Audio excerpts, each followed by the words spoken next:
Bom dia, igreja. Bom dia para todos que estão aqui conosco presencialmente no templo. Bom dia para todos que estão nos assistindo de casa, do seu quarto, do seu sofá, seja lá de onde for. Mas que Deus esteja presente, tanto aqui como nos lares, não é verdade?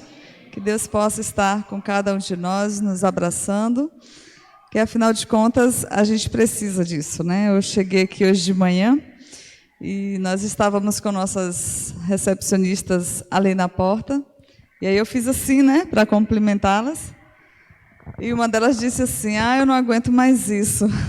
A gente quer abraçar, né? A gente quer abraçar, quer cheirar, quer beijar, mas no momento a gente não pode. Mas a gente foi criado para isso, para nos relacionarmos, para nos tocarmos, né? O ser humano tem necessidade disso. E Deus colocou isso em nós, e nós precisamos disso. Mas terminamos a recepção ali de nos recepcionarmos com a seguinte frase: se Deus quiser, logo tudo isso passará, né? Amém.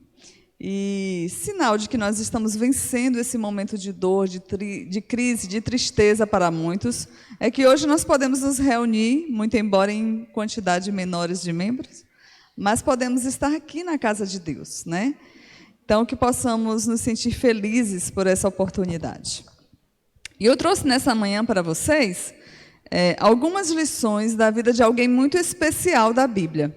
E eu gostaria de extrair junto com vocês essas lições e meditarmos um pouquinho nelas, para que assim nós possamos aplicar isso também em nossas vidas. Se já estamos aplicando, amém. Se não, vai nos servir, né, para que nós possamos ser estimulados para aplicar isso em nossas vidas. E daí eu começo perguntando a vocês: você em algum momento já lamentou as suas origens? De onde você veio, da família que você veio, ou do lugar que você veio? Em algum momento você já pensou assim: puxa vida, eu poderia ter nascido numa família com mais condições financeiras, com uma família com uma condição que desse melhor condições de estudo, de futuramente ter um melhor trabalho. Você já pensou assim? Você já pensou assim: poxa vida, Deus poderia ter me dado um pai melhor, uma mãe melhor? Muitos já pensaram isso. Não sei se esse é o seu caso. Ou: Senhor, por que o Senhor tirou tão cedo da minha vida o meu pai, a minha mãe? Você já se lamentou por algum mal, alguma coisa ruim que você acha que você não deveria ter passado ou sofrido? Algum trauma que você carrega da sua vida, até agora mesmo na vida adulta? Você já desejou que o seu passado tivesse sido diferente? Já se sentiu em algum estado de desvantagem?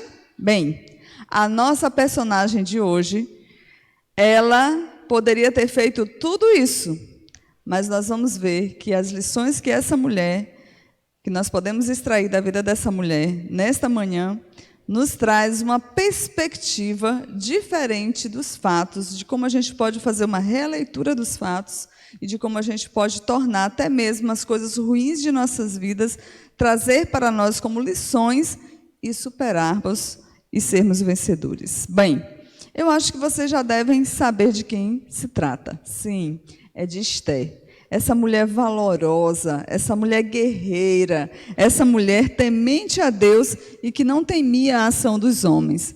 E aí nós vamos estudar um pouquinho hoje sobre a vida de Esther. Bom, ainda bem pequena, Esther ficou órfã, né? E foi criada pelo seu primo Mordecai. Aí eu convido você a abrir sua Bíblia no livro de Esther. Vamos lá?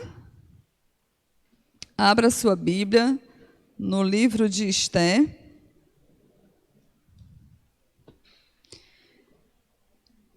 E durante todo o livro de Esther aqui, se fôssemos ler, a gente vai ler aqui tudo o que aconteceu, né, na vida dessa personagem bíblica.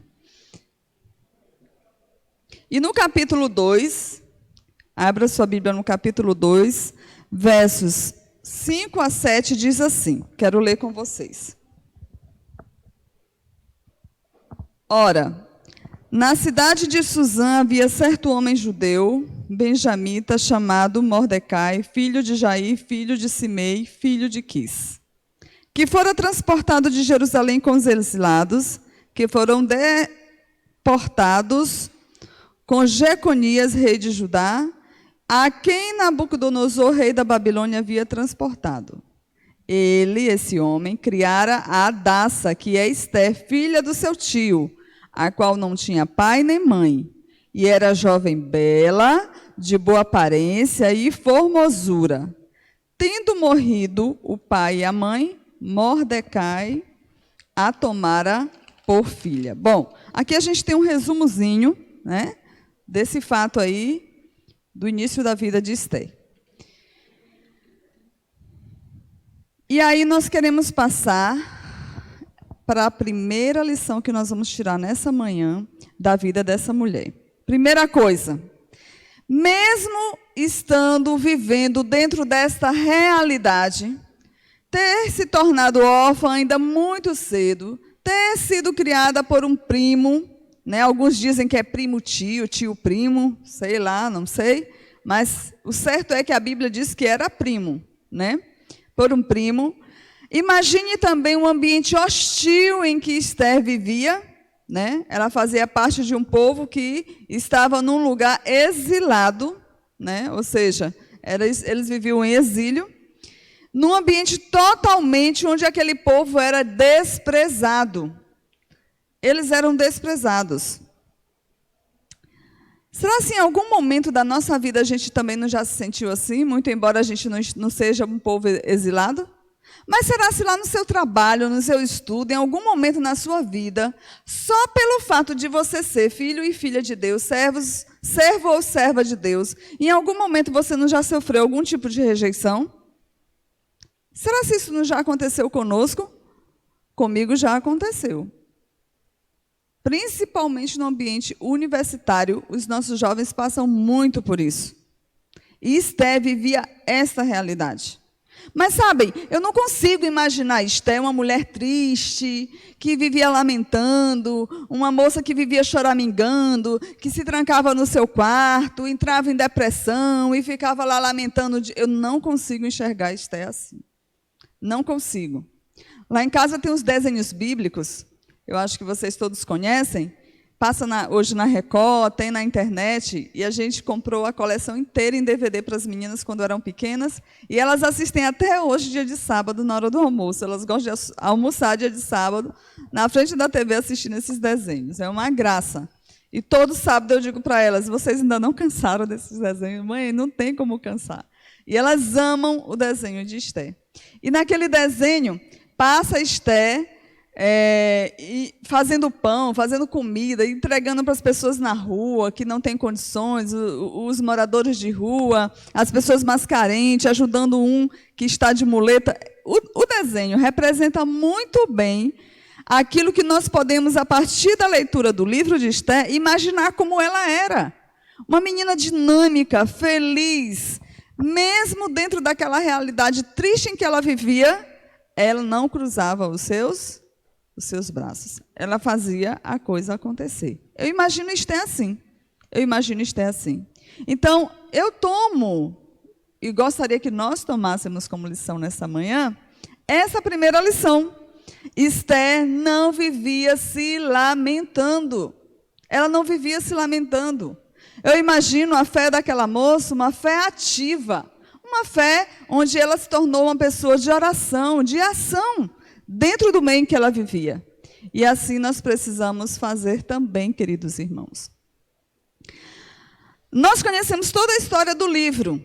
E a gente sabe que depois que a rainha Vasti foi tirada, né, do seu cargo, perdeu seu cargo, a sua coroa, seu cargo de rainha, perdeu assim também o seu casamento com o rei, muitas donzelas foram levadas para o palácio, né? E mesmo ali o seu tio cuidava dela. Mesmo ali Mordecai ficava de olho nela. E tem uma coisa que bem interessante que eu gostaria de destacar aqui para vocês nessa manhã. Veja, se vocês lerem aí, ele pede para ela esconder o fato de que ela era o quê? judia. Ele pede para ela esconder o fato de que ela era judia. E sabem, irmãos, eu imagino que o estilo de vida do palácio, daquele estilo de vida de palácio corrompido como era naquela época, não era um ambiente conducente para a fé de Esther. Eu imagino que o ambiente em que Esther vivia, ali no palácio, não tinha nada a ver com a fé que ela professava. Mas Deus tinha um plano para a vida de Esther. Deus tinha um plano para o seu povo, porque Deus conhece o futuro, Deus conhece o amanhã. Nós conhecemos o amanhã? A gente pode fazer planos, queridos? Podemos fazer planos? Podemos? A gente tem certeza que vai executá-los? Porém, não temos certeza. Porque o futuro pertence a quem? A Deus. Nós precisamos e devemos traçar planos. Planos que estejam de acordo com a vontade de Deus. Mas nós não sabemos se esses planos serão executados. Não sabemos. Mas de uma coisa nós podemos ter certeza. E desta coisa, Esther também tinha certeza. Sabe de quê? Que Deus tem um plano para a nossa vida. Deus tem um plano para a nossa vida, ainda que a gente não conheça esse plano.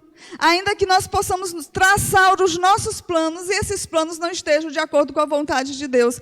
Mas o plano de Deus traçado para nós vai se cumprir na nossa vida, independente dos fatos que possam acontecer em nossas vidas aqui neste mundo. E isso é uma certeza que traz conforto, sim ou não? Com certeza, saber que Deus está no controle da minha vida. Queridos, não tem conforto melhor que isso. E os nossos jovens, os nossos adolescentes precisam também saber disso. Eu cito vocês, queridos, porque a adolescência, a juventude é uma idade onde a mente é bombardeada de muitas incertezas. Mas se você, como um jovem cristão, um adolescente cristão, tiver certeza de que se sua vida estiver nas mãos de Deus, você não está correndo risco nenhum, pelo menos de não perder a vida eterna, essa certeza vai te dar a esperança de que vale a pena colocar a vida nas mãos de Deus. E Esther tinha isso. Abra sua Bíblia aí em Esther, capítulo 2. Esther, capítulo 2, versos 16 e 17. Diz assim: assim foi levada Esther ao rei Assuero, à casa real, no 10º mês, que é o mês de Tebete, no 7º ano do seu reinado. O rei amou a Esther mais do que a todas as mulheres, e ela alcançou perante ele favor e benevolência mais do que todas as virgens. O rei pôs-lhe na cabeça a coroa real e a fez rainha em lugar de Vasti. Queridos, que lição nós podemos tirar desse verso aqui para nós hoje? E eu quero fazer esse apelo ao seu e ao meu coração. Deus tem uma coroa para colocar na nossa cabeça. Assim como Esther foi escolhida, hoje eu e você somos escolhidos. Deus nos escolheu. Aquele rei foi enamorado pela beleza, pelo equilíbrio, pelo caráter daquela jovem. E ele a fez rainha. Eu não sei o que foi que Esther sonhou para o futuro dela. Talvez ela nem tenha sonhado grandes sonhos, porque a realidade em que Esther se encontrava, socialmente falando, não lhe possibilitava isso. Mas os sonhos de Deus para Esther eram tremendos. Tremendos. E Deus tem esse tipo de sonho para nós, queridos. Deus tem esse tipo de sonho para nós. Ela foi elevada a uma posição crucial, e daí nós vamos tirar a nossa segunda lição. A nossa segunda lição. A nossa segunda lição aqui na vida de Esther agora é ouvir, confiar e obedecer. São 3 palavras. Ouvir, confiar e obedecer. O povo de Deus corria grande risco. Toda uma trama foi montada para exterminar com Mordecai e com o povo de Deus. Por alguém que não tinha nada de Deus no coração. Nada de Deus no coração. Amã era um dos príncipes do rei e foi ele quem elaborou esse plano para destruir o povo de Deus e esse homem que era um homem de Deus. Todos os judeus deveriam ser mortos. Leia aí na sua Bíblia, Esther, capítulo 4, verso 14. Eu imagino agora Esther lá no palácio. E todo esse drama e essa trama acontecendo. Eu não sei se ela estava ou não ciente do que estava acontecendo. Mas a Bíblia diz que o seu primo, tio, Mordecai, sabia. E mandou avisar a ela o que estava acontecendo. E olha aqui o que foi que ele disse. Vamos ler a partir do verso 12? Fizeram saber a Mordecai as palavras de Esther. Então lhes disse Mordecai, Esther, tem todo o contexto aqui que vocês já conhecem, mas eu quero destacar esse trechinho aqui. Então lhes disse Mordecai que responderam a Esther, que respondessem a Esther. Não imagines por estares na casa do rei, só tu escaparás entre todos os judeus. E o verso 14 diz assim, porque se de todo te calares agora, de outra parte se levantará para os judeus socorro e livramento. Mas tu e a casa do teu pai perecereis. E quem sabe se para conjuntura como esta é que fores levantada a rainha. Queridos, eu queria fazer uma pergunta aqui para vocês agora. Em algum momento na vida de vocês, a sua fé fraquejou? Ou você duvidou? Será que em algum momento na sua vida você não precisou que algum irmão de igreja ou alguém da sua família que tenha a mesma fé, ou a fé nesse Deus que nós cremos, teve que chegar para você e dizer assim, ó, você passando por momentos terríveis, por provação, e essas pessoas, ou essa pessoa tiver tido que chegar para você e dizer assim, ó, você não conhece o Deus a quem você serve? Levanta a sua cabeça, cristão. Ergue a tua cabeça, confia. Luta. Queridos, a palavra de Deus diz que a gente não passa por nenhuma provação que a gente não possa o quê? Suportar. Esther era apenas uma moça e ela agora teria que lutar por todo o seu povo. Imagina a fragilidade dessa mulher. E eu imagino ela agora se sentindo sozinha, incapaz. Mas ela sabia o Deus em que ela cria. Ela sabia. Mas o que eu quero destacar para vocês aqui é que o seu primo, aqui no verso 14, a desafiou. Esther foi desafiada. Ele mandou dizer para ela assim, olha, não pense que porque você é rainha, você vai escapar do decreto. Não se esqueça de quem você é, de onde você veio. Não se esqueça. Queridos, nós não podemos nos esquecer de quem nós somos. Não podemos nos esquecer de onde nós viemos. Não podemos nos permitir. E ela foi desafiada. E o desafio não foi fácil. Não foi fácil. No verso 14, onde ele diz assim, porque se de todo te calares agora, de outra parte se levantará para os judeus socorro e livramento, mas tu e a casa do teu pai perecereis. Queridos, quem mandou esse recado foi Mordecai, falando da casa e da família de Esther. Ele era ou não era a casa de Esther? Era. Ele era. O desafio que ele colocou para Esther, para ela pensar nessas palavras, era o mesmo que ele estava enfrentando. E a lição que eu quero tirar disso aqui para nós hoje é, nós somos um povo. Nós precisamos enfrentar o desafio como? Juntos. juntos. O problema do meu irmão também é o meu problema. Nós precisamos enfrentar juntos. É fácil? Não é, não. Não é fácil. E muitas vezes a gente foge disso, foge dos problemas. Mas esse é o apelo de Deus. Esse é o apelo de Deus para nós nessa manhã. Sabem por quê, queridos? Porque nós vivemos num contexto de grande conflito. E era isso que Esté e seu povo estava passando. Naquele momento, um conflito que faz parte desse grande conflito que nós vivemos. Vivemos em tempos difíceis. E hoje nós também somos desafiados a não cruzar os braços e a lutar pelos direitos do povo de Deus. Esse desafio também é feito para nós. Vivemos em tempos difíceis, de grandes desafios. Grandes desafios. E qual era o desafio que eles estavam enfrentando naquele dia, naquele momento, naquele contexto, naqueles tempos?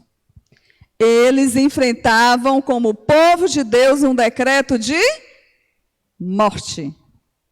Um decreto de morte. No capítulo 4, versos 16 e 17, nós lemos assim. Vai, disse Esté que respondesse a Mordecai. 15, 16. Vai, junta a todos os judeus que se acharem em Suzã, e jejuai por mim, e não comais nem bebais por 3 dias, nem de noite nem de dia. Aqui ela manda fazer o quê? Está dizendo aqui que é para orar? Ela está dizendo para o povo orar? Mas eu não imagino o povo jejuando sem orar. Vocês concordam comigo? Certamente eles estavam jejuando e orando, ao responder ao apelo de Esté. Depois irei ter com o rei, ainda que é contra a lei. Se perecer, pereci. Irmãos, a gente tem medo da morte, né? Eu não vou mentir, eu tenho medo de morrer. Eu não quero morrer. Já teve momentos na vida em que eu desejei a morte. Mas na hora que passa aquele momento ali de tristeza, de dor, de sofrimento, a gente já não quer mais morrer, né? Esté foi muito corajosa. Muito corajosa. Ela aceitou o desafio, ainda que lhe custasse a própria vida. Então, o que fazer diante de uma crise, diante do desafio? O que fazer? Está aqui a resposta. Jejuar, orar, e depois, sabe o quê? Agir com as armas do Cordeiro. Resolver os problemas falando simplesmente a verdade, que foi exatamente o que Esté fez. Quando ela resolveu preparar o banquete, chamar o rei, chamar o seu acusador, aquele que estava articulando contra ela e o seu povo, ela não fez nada mais, nada menos que contar para o rei toda a verdade. Meu rei, está acontecendo isso, isso, isso e isso. Mas percebam que antes disso acontecer, o seu tio, primo, já tinha sido o quê? Prestigiado diante de toda a nação, diante de toda a corte. Porque é isso que Deus faz, queridos irmãos. É isso que Deus faz. Mas eu quero me deter aqui nesse fato do grande conflito, do decreto de morte que aquele povo estava passando naquele momento, naquela situação. Ela, ao revelar o destino do seu povo, de forma simples, sem esconder os fatos, sem acusar, mas simplesmente contou os fatos para o rei, com essa simples ação, Esté salvou a sua vida e a vida do seu povo. Mas no livro de Patriarcas e Profetas, tem uma citação que eu quero ler para vocês nessa manhã. Uma citação muito poderosa. Eu guardei ela aqui no meu celular e eu quero ler para vocês. Essa citação diz assim, ó. As duras experiências que o povo de Deus enfrentara nos dias de Esté não foram peculiares a esse tempo somente. O revelador, olhando para os séculos no fim do tempo, declarou: o dragão irou-se contra a mulher e foi fazer guerra ao resto da sua semente. Os que guardam os mandamentos de Deus e têm o quê? O testemunho de Jesus. Alguns que hoje estão vivendo na terra verão cumprir essas palavras.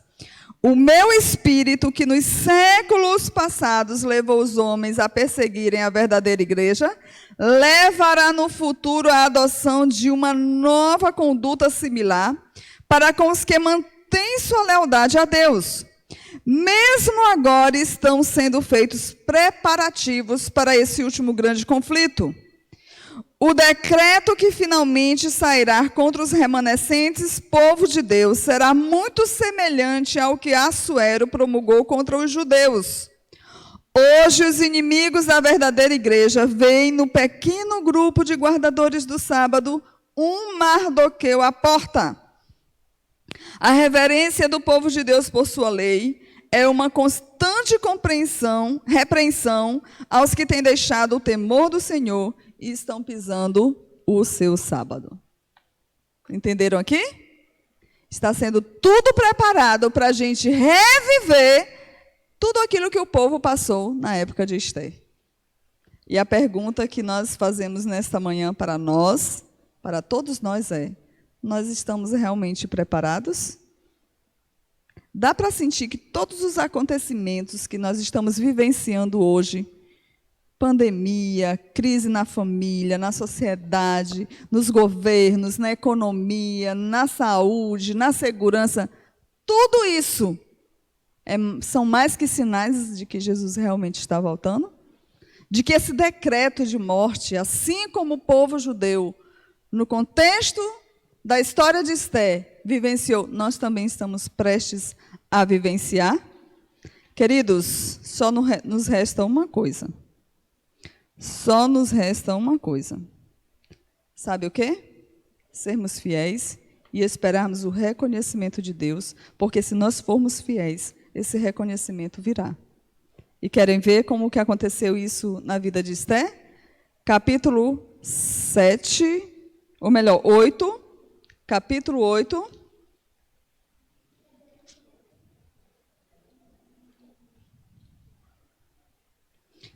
Verso 4.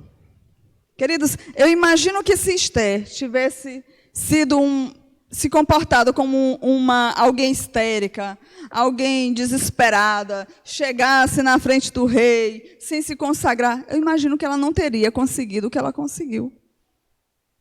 Mas ela usou, além de jejuar e orar, ela usou da sabedoria divina para defender sua vida e do seu povo. E o que aconteceu? Está aqui, ó. Capítulo 8, verso 4, diz assim: estendeu o rei para Esté o quê? O que isso significava? Que ela alcançou o favor de quem? Do rei. Queridos, é muito fácil a gente alcançar o favor do rei. É só a gente seguir os passos certos. Aqueles passos que ele já nos deixou aqui na sua palavra. E nós vamos receber o favor do rei. Nós já estamos recebendo o favor do rei. Já somos escolhidos. Já somos chamados, como foi dito aqui na lição de escola sabatina. Já somos chamados. Já somos convocados para essa guerra santa. Para salvar almas. Almas que farão parte do povo de Deus. E a promessa é certa. Assim como Esther foi coroada rainha, você sabe o que Deus tem para nós, para mim e para você? Abra sua Bíblia em 2 Timóteo. 2 Timóteo.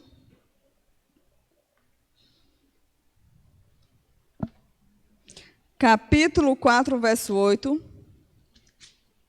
Olha que coisa linda temos aqui. Agora, Já a coroa da justiça me está o quê? Guardada, a qual o Senhor, reto juiz, me dará quando? Naquele dia, e não somente a mim, mas a todos quanto amam a sua. Queridos, a palavra que eu quero destacar aqui é amor. Se nós amarmos ao Senhor Jesus, amarmos a sua vinda, todas essas lições que nós podemos extrair da vida de Esther serão uma realidade na nossa vida, sim ou não? Com certeza. Com toda certeza. Mas não vamos ficar só nesse texto. Abra também em 1 Pedro. 1 Pedro, capítulo 5, verso 4. Olha o que é nos falado aqui sobre a nossa coroação.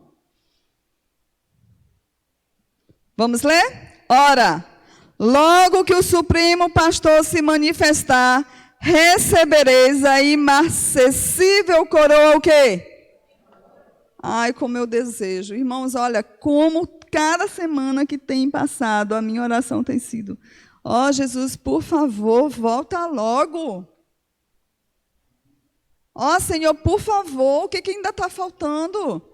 Vocês não concordam comigo?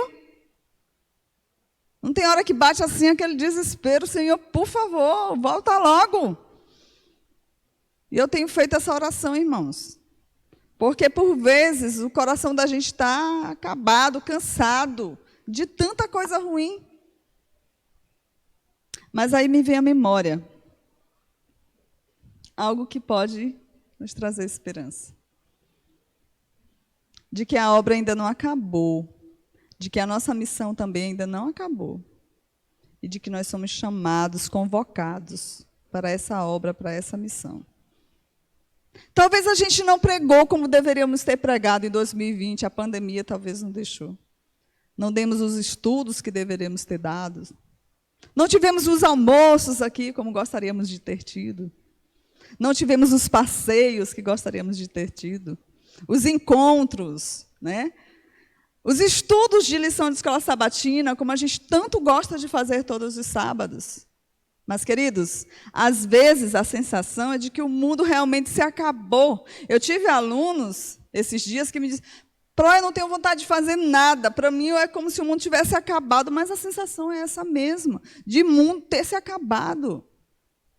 Mas como filhos e filhas de Deus, nós temos que alimentar na nossa memória aquilo que nos traz esperança, que é a volta de Jesus. E a pergunta que eu faço para vocês agora é: será que Jesus quer me encontrar trancado no meu quarto chorando? É assim que Ele quer me encontrar na sua volta? Triste? Porque eu não tive os bens que eu gostaria de ter, porque eu não tive o dinheiro que eu gostaria de ter, porque eu não tive o trabalho que eu gostaria de ter, porque eu não tive a formação que eu gostaria de ter? Não, queridos, porque tudo isso faz parte dos planos humanos, mas Deus tem planos grandiosos para a nossa vida. E nada disso a gente vai precisar aonde? No céu. Louvado seja Deus, porque Esther pensou assim. Louvado seja Deus, porque muitas pessoas ainda pensam assim. Que nós possamos nos desprender do nosso eu e colocarmos nossas vidas inteiramente nas mãos de Deus, mas para isso é preciso 2 passos. E eu gostaria de finalizar dizendo isso para vocês. Primeiro, a gente até leu aqui em um verso: amar a volta de Jesus, amar a Deus sobre todas as coisas, amar a Deus acima de tudo. E segundo, nos colocar às mãos de Deus, e por isso eu convido você que está aqui sentado no banco da igreja, para se levantar agora. E convido você que está em casa também, para louvar junto conosco, que nós vamos cantar a capela mesmo, tá? A capela mesmo. Fique em pé. Vamos cantar? Eu quero cantar 2 músicas junto com vocês. A primeira fala desse amor que nós temos e precisamos alimentar mais ainda a respeito de nosso Deus. E a segunda, sobre o fato de que nós precisamos colocar nossas vidas cada dia nas mãos de Deus. Então vamos cantar? Eu te amo, ó Deus, ergo meu louvor, minha alma vem te Senhor, aceita, Senhor.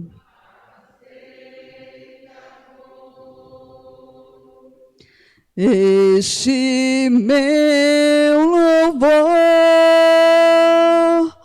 como gratidão por teu grande amor em tuas mãos, em tuas mãos.